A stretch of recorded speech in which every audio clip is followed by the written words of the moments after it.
Mesdames, Mesdemoiselles, Messieurs, bonjour. Bienvenue sur la chaîne de Toff Aventurier. Et ouais, voilà, ça fait presque bureau présidentiel en fait, la table où je suis. C'est un peu le bordel, je suis en train de me confectionner le sandwich que j'ai acheté, enfin le pain et tout ça pour ce midi. Je bois mon café. Et tout ça en plan fixe avec les mains libres. C'est formidable.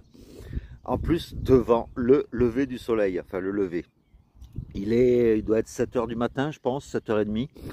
Et j'ai très bien dormi dans l'église. Franchement, c'était au calme. C'était une ambiance sereine, divine peut-être. Enfin, voilà. Donc, je vais finir de me préparer, de boire tranquillement mon café, de laisser le flot de pèlerins partir de Estelia qui est derrière moi, bien sûr, mais bon, je suis encore à 2-3 km, donc ça va, j'ai le temps. Et j'espère donc que cette vidéo va te plaire en ce jour 46. Donc, voilà, bienvenue sur la chaîne. Et comme tu peux le voir, l'église est entourée de centaines d'oliviers. Il y en a partout. Dommage qu'il n'y en ait pas encore sur les arbres. Et voici là où j'ai dormi cette nuit.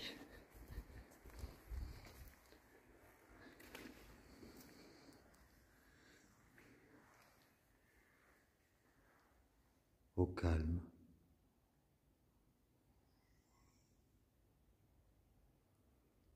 Voilà, et comme tu peux le voir, hein, il y a plein de tables pour manger. Donc c'est un spot vraiment très agréable.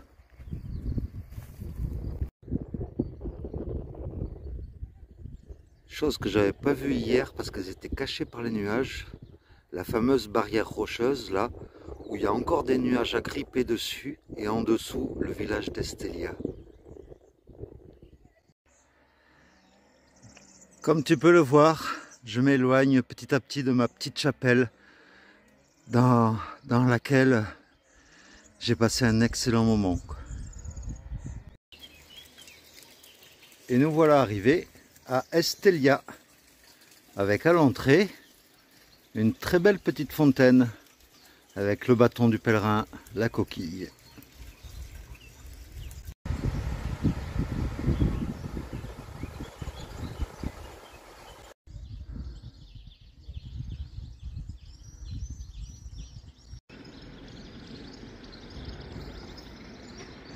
Très belle entrée de cette église d'Estelia avec un très beau tympan sur 3 étages et des statues de part et d'autre. Peut-être les 12 apôtres, parce qu'il y en a 12 en tout.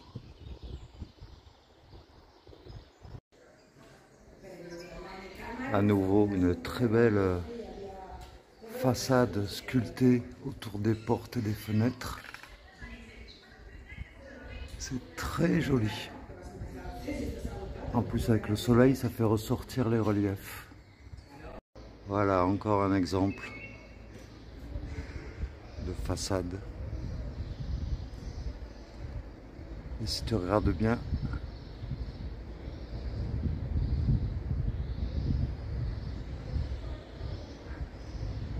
même au niveau du sous-toit, c'est sculpté.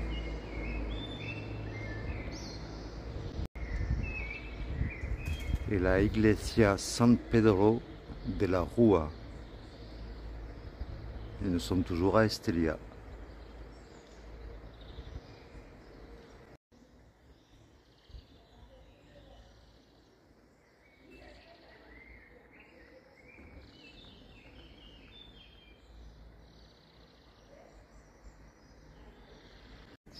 Et puis tu vois, le fait de t'arrêter un peu avant ou un peu après une étape officielle, eh bien tu évites tout le flux de peregrinos et tu es tranquille quoi. Et donc je profite d'être à Estelia pour te montrer le dénivelé du jour, où là ça va grimper à nouveau sec quoi. J'ai regardé 250 mètres de dénivelé. Et ben ça promet. Ah, et je tiens à préciser que le profil du dénivelé de chaque étape que je te présente désormais à chaque début de vidéo, eh bien c'est extrait de Gronze, gronze.com, qui est un site sur le Camino Frances qui t'indique tout, le trajet, les dénivelés, les hébergements, et c'est beaucoup plus fiable et précis que les dénivelés du Miam Miam Dodo. Donc maintenant je me base que là-dessus pour voir un peu ce qui m'attend. Voilà, je quitte Estella et c'est parti pour l'étape officielle, on va dire, et ça va grimper sec. Mais voilà, je suis tranquille sur le chemin puisqu'il est 9h30. C'est parti.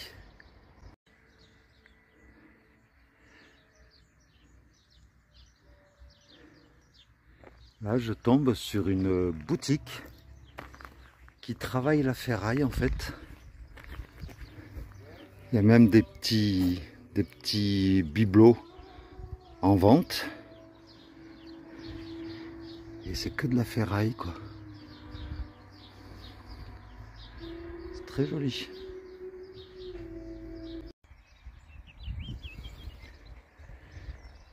Et là nous traversons des plaines entières de vin, de vignes. Et tu comprendras dans quelques instants pourquoi je te parle de ça.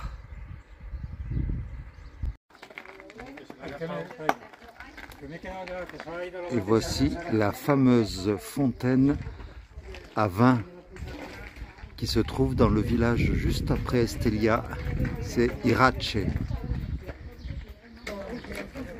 Et voici la fameuse fontaine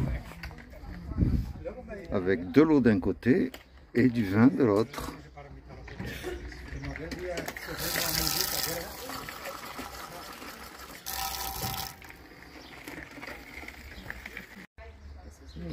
Very good. Un petit vin rouge, bien sympa. Et le vin d'un côté donc et l'eau de l'autre. Et ça a été inauguré en 1991 cette fontaine. Et voici l'église de Irache. Très jolie sculpture, comme très souvent en Espagne. Et ça, c'est le musée du vin qui est juste à côté,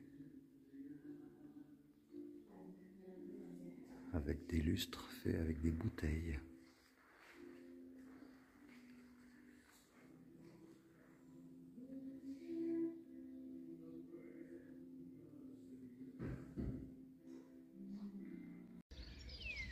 Regarde un peu les montagnes qui m'entourent.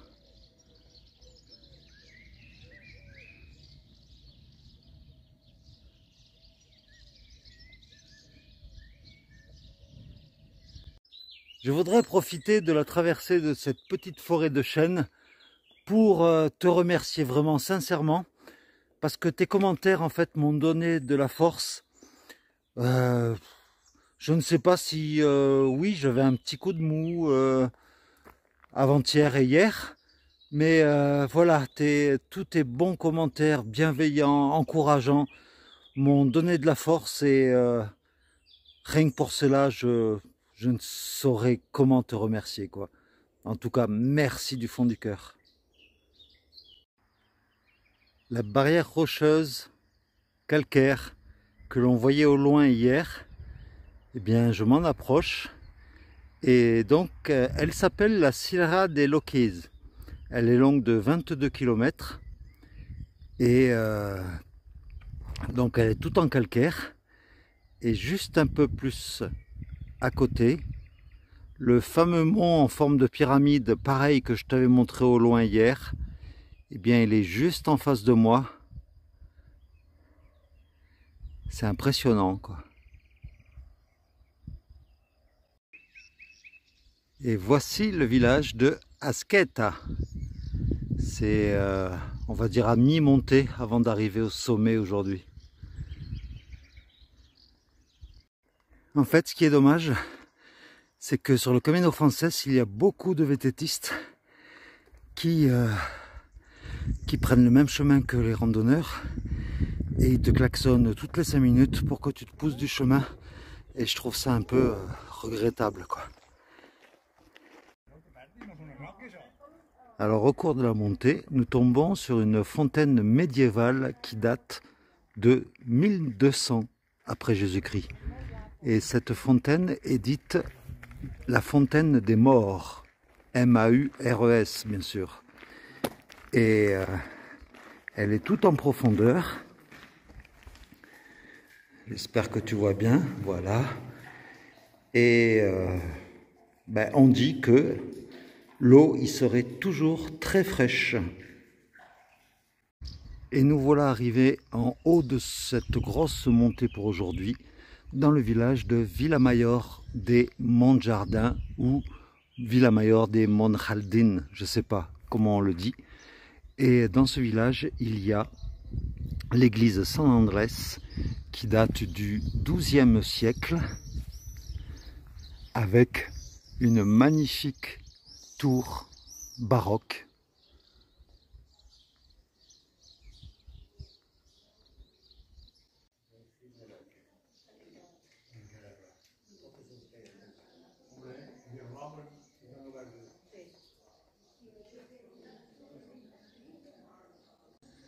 Et surplombant donc le village de Villamayor, en haut de ce fameux mont pyramidal que l'on voyait au loin, eh bien, il y a les ruines d'un château, San Esteban de Deyo, qui a pris le nom d'ailleurs du mont en question.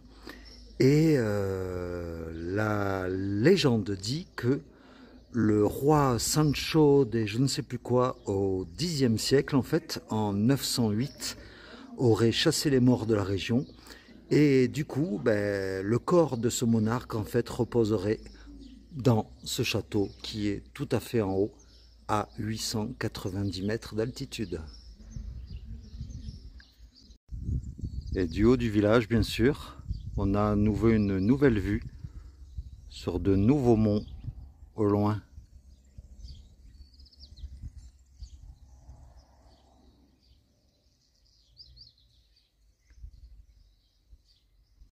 Et donc nous amorçons la descente.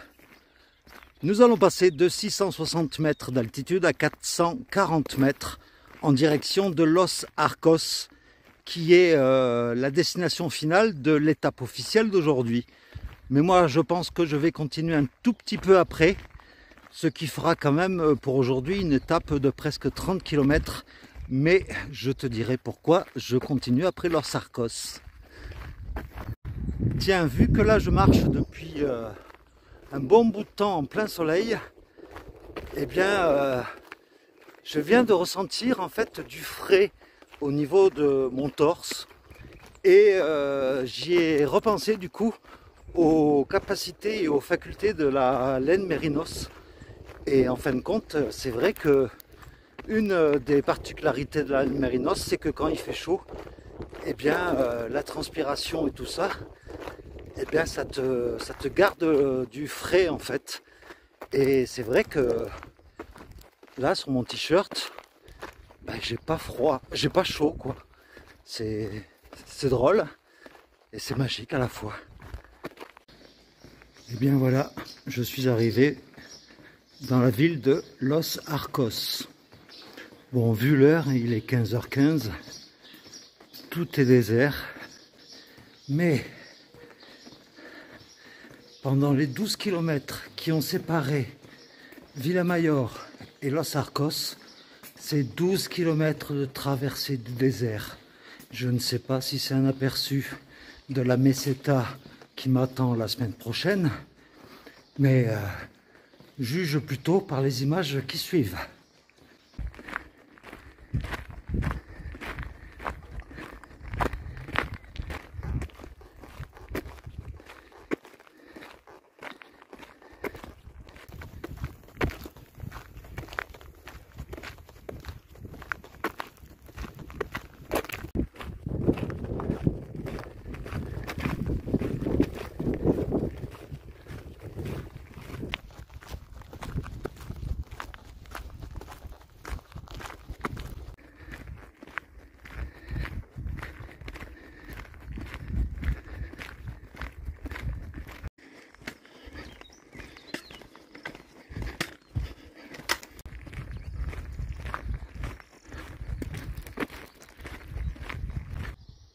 Ah si, il y avait ça qui sortait un peu de l'ordinaire.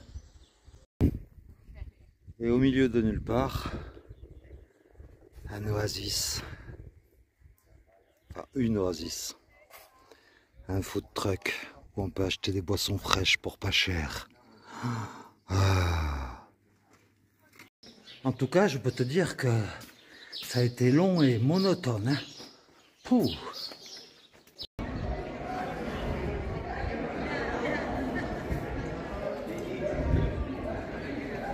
La très belle cathédrale de Los Arcos.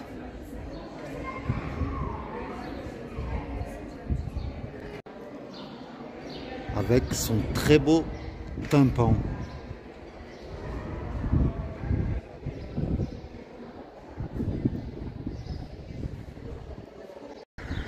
Et à l'entrée de Los Arcos, il y a la porte de Castille avec le blason du roi Philippe V au milieu.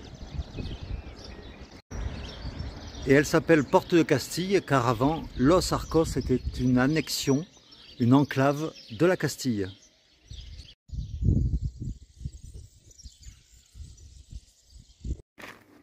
Et bien, même après Los Arcos, ça recommence avec les grands chemins à perte de vue.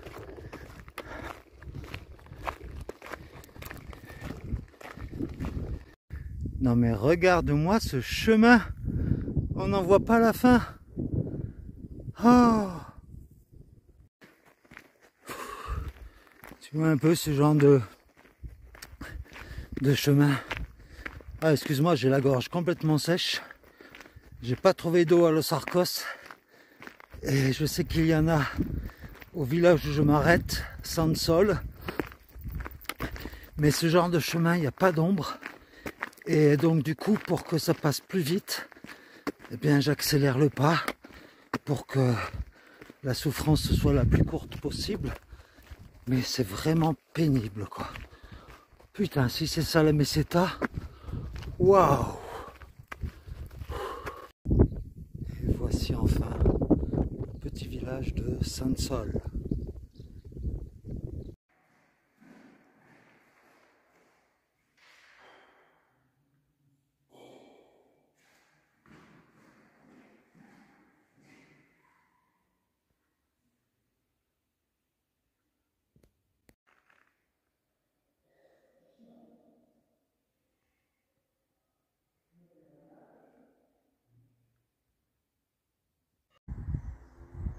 Et c'est donc sous le porche de l'église que je vais dormir ce soir. Ici, je pense, avec la belle vue que voilà. Et bien voilà, j'espère que cette vidéo t'aura plu. Alors, j'ai changé de logiciel pour essayer d'éviter le décalage entre le son et l'image vers la fin de la vidéo. Donc, tu me diras si cette fois-ci c'est OK jusqu'à la fin. Et donc, je vais te laisser pour aujourd'hui. Tu vois, hein, je me soucie de ton confort visuel. Donc, je vais te laisser pour aujourd'hui. Oh, aujourd'hui, j'aurais quand même fait un tout petit peu plus de 31 km. Hein, donc... c'est quand même pas mal, mais comme ça au moins demain, l'étape officielle qui faisait 28, j'en ferai plus que 21 demain, donc pour aller jusqu'à Logrogno. Donc, eh bien, j'espère que tout va bien et que j'espère que je vais passer une bonne nuit, que j'aurai pas trop froid, ça devrait aller, je pense. Et puis, je te fais de gros bisous et puis je te dis à demain. Allez, ciao. Regarde un peu la vue que j'ai. Depuis l'église de Sansol, j'ai une vue sur le village de Torres del Rio, où je passerai demain.